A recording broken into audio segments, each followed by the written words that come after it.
In 1953, a passenger train traveling from Chicago to New York arrived at its destination completely empty. No passengers, no crew, nothing but abandoned luggage and personal belongings. But what really happened that night? Was it a mob hit or something far darker? Keep watching to uncover the truth. And don't forget to like, comment and subscribe for more chilling mysteries.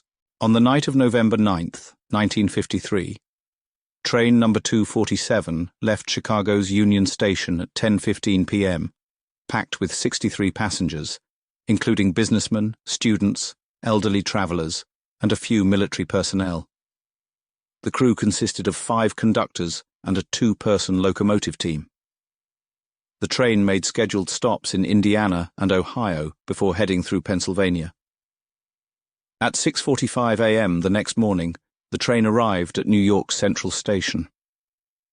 But when the staff opened the doors, they were met with an eerie sight. The train was completely empty. Luggage was scattered across the seats, newspapers were left open, and even coffee cups sat half-filled, untouched. The train had arrived without a single person on board. The conductor and his assistant were missing, but there were no signs of foul play. The train had stopped without incident, its passengers seemingly vanishing into thin air. The police launched a full investigation. They searched every stop the train had made, questioned workers, and interviewed locals. But no one had seen anything unusual. There were no witnesses. The only clue was a telegram sent from Toledo, Ohio, at 11:40 p.m. the night before from William "Billy" Thornton, a businessman with ties to the criminal underworld in Chicago. The telegram read, "They know. If I don't make it out, I won't be coming back." The police soon discovered that mob activity was rampant in Chicago at the time, with the mafia using the train routes for illegal trafficking, drugs, weapons, and money. Could it be that the passengers weren't the intended victims at all? Was it possible that train number 247 was carrying something far more valuable than just ordinary travelers?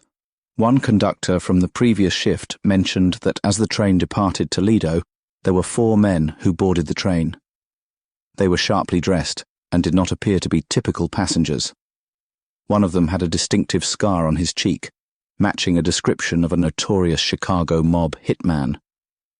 At 2:30 a.m., near the small town of Williamsport, Pennsylvania, locals reported hearing the train suddenly come to an abrupt stop, even though there were no scheduled stops in the area. What happened next remains a mystery. 2 days later, a conductor's uniform, stained with blood, was found near a local forest. Was it a mob execution? Were the passengers caught in the crossfire of a deal gone wrong? Or had they all been silenced to cover up a more sinister plot? The police investigation never found an answer. None of the 63 passengers were ever heard from again. What really happened to the passengers of train number 247? The case remains one of the greatest unsolved mysteries in American transportation history.